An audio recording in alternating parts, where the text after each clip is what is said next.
በስመ አብ ወወልድ ወመንፈስ ቅዱስ አሐዱ አምላክ።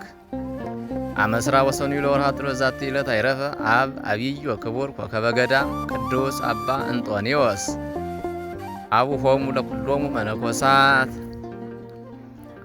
አንድ አምላክ በሚሆን በአብ በወልድ በመንፈስ ቅዱስ ስም ጥር 22 በዚች ቀን በግብፅ ሀገር ከአቅማን ከተማ የከበረና የገነነ የመነኮሳት ሁሉ አባት በገዳም ለሚኖሩ እንደ ኮከብ የሚያበራላቸው አባት እንጦንዮስ አረፈ።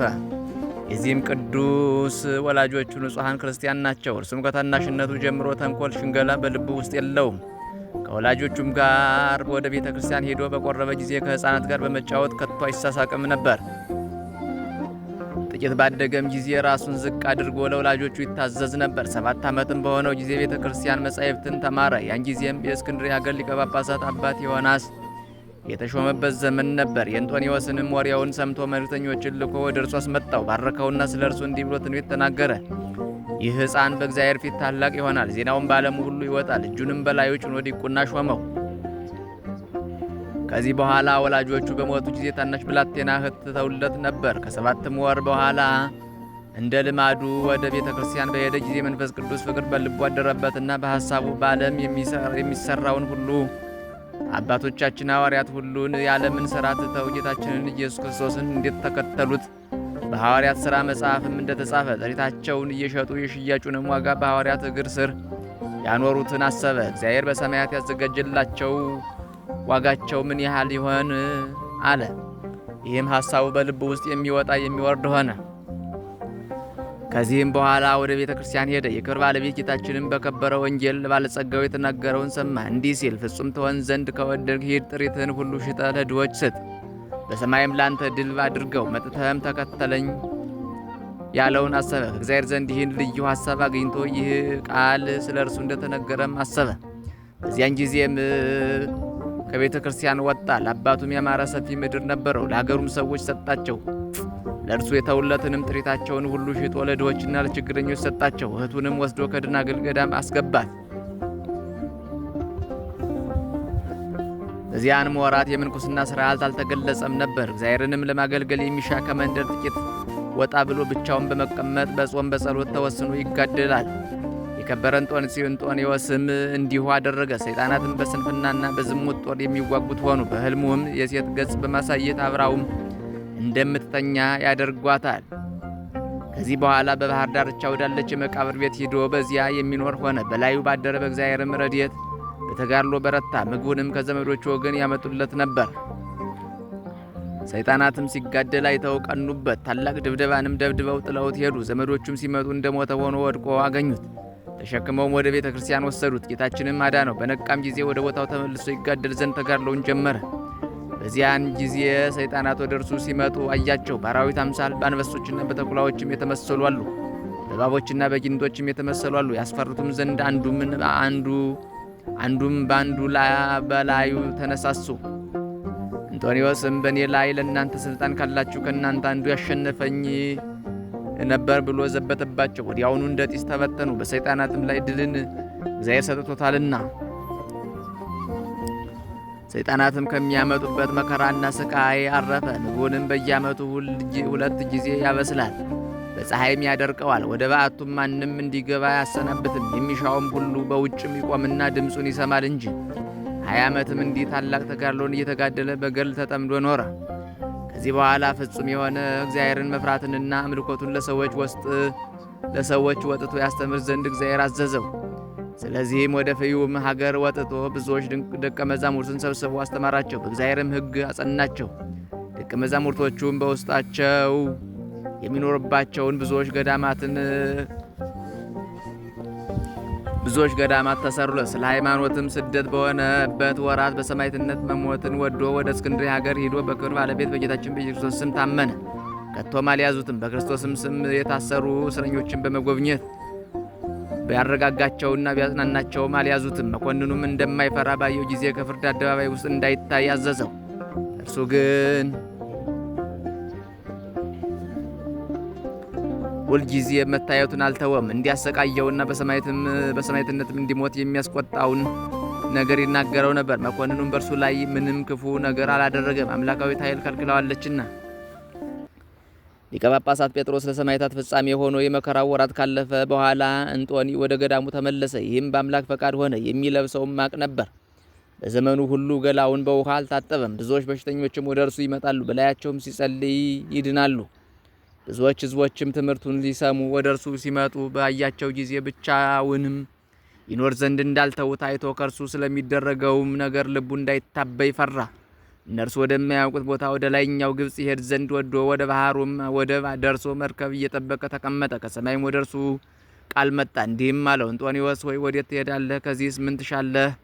አለው። እርሱም ብዙዎች ወደ እኔ ስለሚመጡ እንደምፈልገው ለብቻ መኖር አልተቻለኝም። ስለዚህም ወደ ላይኛው ግብጽ ይሄድ ዘንድ ወደድኩ አለ።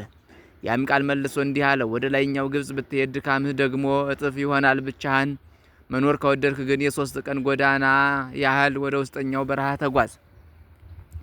በዚያን ጊዜ በዚያች ጎዳና ሊጓዙ የሚሹ የአረብ ሰዎችን አያቸው። ወደ እርሳቸውም ሄዶ አብሯቸው ይሄድ ዘንድ ለመናቸው። እነርሱም በደስታ ተቀበሉት። ወደ አንድ እጅግ ረጅም ወደሆነ ተራራ እስከሚደርስ የ3 ቀን ጎዳና ተጓዘ። በዚያም የጠራና የቀዘቀዘ ውሃ አለ። ደግሞም የሰሌን የተምር እንጨቶች መቃዎችም በብዛት አሉበት። እንጦንዮስም ያንን ቦታ ወደደው። አረቦችም ምግቡን የሚያመጡለት ሆኑ። ብዙዎች የከፉ አራዊትም ነበሩ። በጸሎትም እግዚአብሔር አስወገዳቸው። ወደዚያም ቦታ ከቶ አልተመለሱም።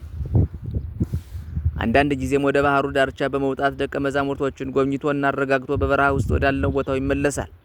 ከዚህ በኋላ በጻድቁ ንጉሥ ቆስጠንጢኖስ ዘንድ ዜናው በተሰማ ጊዜ በጸሎቱ ያስበው ዘንድ ንጉሡ እየለመነው ደብዳቤ ጻፈለት። የከበረ እንጦንስ ግን ወደ ንጉሥ ደብዳቤ ዘወር አላለም። ለወገኖቹ እንዲህ አላቸው እንጂ የንጉሠ ነገሥት ደብዳቤ እነሆ በላያችን ይነበባል። ወንድሞችም እንዲህ ብለው መለመኑት፣ ይህ ንጉሥ የክርስቲያንን ወገኖች የሚወድ ጻድቅ ሰው ነው። ደብዳቤ ጽፈህ ልታጽናናው ይገባል። ከዚህም በኋላ እያጽናናውና እየባረከው ወደ ቤተ መንግስቱና ሰራዊቱንም እየባረከ ጻፈለት። ዳግመኛም በአፍሪንጊያ ንጉሥ ዘንድ ዜናው በተሰማ ጊዜ ወደ ከበረ እንጦንዮስ እንዲህ ብሎ ጻፈ። ወደ እኛ መጥተህ በእኛ ላይ በሀገራችንና በሰራዊታችን ላይ በረከትን ታሳድር ዘንድ ስለ ጌታችን ክርስቶስ መከራዎች እኔ ወደ አንተ ፈጽሜ ማልዳለሁ። የከበረ እንጦንዮስም ይህን በሰማ ጊዜ እጅግ አዘነ። ቆሞም እንዲህ ብሎ ጸለየ። ጌታዬ ኢየሱስ ሆይ እለምንሃለሁ፣ በአፍሪንጊያ ውስጥ ወዳለ ወደ በርኪኖን ሀገር እንዲሄድ ፈቃድህ ከሆነ ምልክትን ግለጥልኝ። ነገር ግን ያንተ ፈቃድ ይሁን። ይህንንም ባለ ጊዜ ብርህት ደመና መጣች። እዚያችም ሰዓት ተሸክማ ወደ አፍሪንጊያ ሀገር አደረሰችው። ንጉሱም ደስ አለው። ሕዝቡና ሰራዊቱም ሁሉ በሽተኞችንም አቀረቡለትና ሁሉንም ፈወሳቸው። የጽድቅና የሕይወትንም መንገድ እያስተማራቸው ከእነርሳቸው ዘንድ 6 ወር ኖረ። በእሁድም ዕለት ያች ብርህት ደመና ተሸክመው ወደ ገዳሟ ታደርሰውና ከልጆቹ ጋር ተገናኝቶ ያረጋጋቸዋል። በማግስቱም ዳግመኛ ተሸክመው ወደ አፍሪንጊያ ሀገር ትመልሰዋለች። ከዚህ በኋላ በእግዚአብሔር ፈቃድ በደመና ተጭኖ ወደ ገዳሙ አንደኛውን ተመለሰ። በአንዲት ዕለትም ስንፍና መጣበት። እንዲህ የሚልም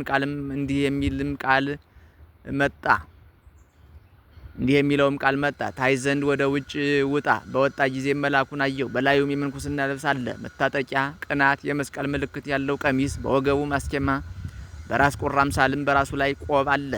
እርሱም ተቀምጦ ሰሌን ይታታል። ከዚያም ተነስቶ ይጸልያል። ዳግመኛም ተቀምጦ ሰሌን ይታታል። በየሰዓቱም እንዲህ በማድረግ ይጸልያል። ሁለተኛም እንዲህ የሚል ቃል ወደ እርሱ መጣ። እንጦንዮስ ሆይ እንደዚህ ስራ፣ አንተም ከስንፍናና ከሰይጣናት ጦርነት ታርፋለህ። ያንን ያየውንም ተቀብሎ እንዲሁ አስመስሎ የሚሰራ ሆነ። ከዚያችም ዕለት ወዲህ ስንፍናና የሰይጣናት ውጊያ አልመጣበትም። የክብር ባለቤት ጌታችን ኢየሱስ ክርስቶስም ብዙ ጊዜ ተገልጦ አረጋግቶታል፣ አጽናንቶታልም። አሁንም እንዲህ አለው፣ የመረጥሁ እንጦንዮስ ሆይ በእውነት እነግርሃለሁ፣ እኔን ስለ መውደድህ በዚች በረሃ ውስጥ ብቻህን በመጋደልህና በማገልገልህ ስለ ድካምህ ስምህን ከፍ ከፍ አደርገዋለሁ። ስልጣንህንም በዓለም ዳርቻ ሁሉ ከፍ ከፍ አደርጋለሁ። ገዳማትንና አድባራትንም መነኮሳትንም የተመሉ ሁነው ቅኖች የዋሃን ጻድቃን እንደሚኖሩባቸው አደርጋቸዋለሁ። ይልቁንም ያንተ ገዳማት እነርሱ እስከ ፍጻሜ ይኖራሉ። መታሰቢያንም የሚያደርገውን ሁሉ፣ ለድሆች ምጽዋትን፣ ለቤተ ክርስቲያን መባ፣ በስምህም የሚሰጠውን ሁሉ እኔ ኃጢአቱን ሁሉ ደመስሳለሁ።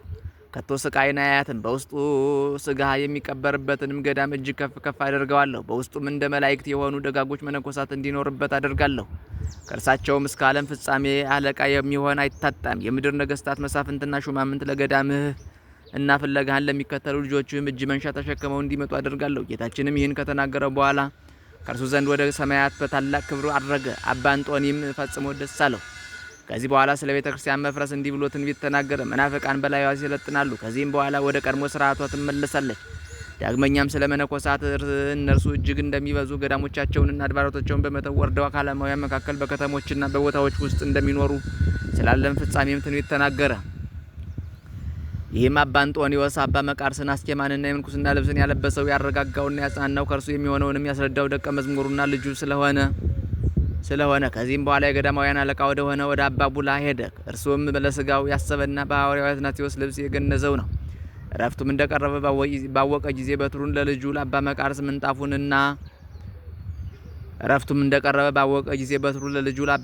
ምንጣፉን ለአባ አትናቴዎስ የፍየል ሌጦ አጽፉን ለልጁ ለኤጲስቆጶሱ ለአባ ሰራብዮን እንዲሰጡ ልጆቹን አዘዛቸው። ከዚህ በኋላ ከምድር ላይ ጋደም አለ። ነፍሱንም በእግዚአብሔር እጅ ሰጠ። ወደ እርሱም ሁሉም የመላእክት ማህበር መጥተው በክብር በምስጋና ፍጹም ተድላ ደስታ ወዳለበት ዘላለማዊ ረፍት ተቀብለው አሳረጉት። ስጋውን ግን ልጆቹ እንዳዘዛቸው ሰወሩት።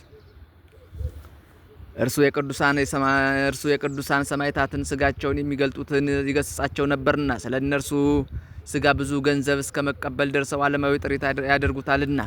ይህም የከበረና የተመሰገነ አባት አንጦኒዎስ እስከ መልካም ሽምግልና ደረሰ። እጅግም አረጀ። ግን ወደ ወደደው ክርስቶስ እስከሄደ ድረስ መልኩ አልተለወጠም። ብርታቱም ጽናቱም መላው ዕድሜውም 120 ዓመት ሆነ። እግዚአብሔር ምስጋና ይሁን። እኛንም በዚያ በከበረ አባት ጸሎት ይማረን፣ በረከቱም ከእኛ ጋር ትኑር ለዘላለሙ አሜን።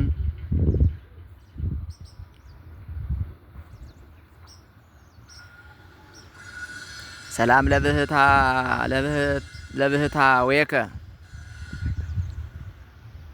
እንበለ ህጸጽ ወንትጋ ውስተ ናይስ ከመኦፍ ወበቤት አምሳለ ጉጋ ብእስ የሰማይ አንጦኒዎስ ወመልአከ ምድር በጸጋ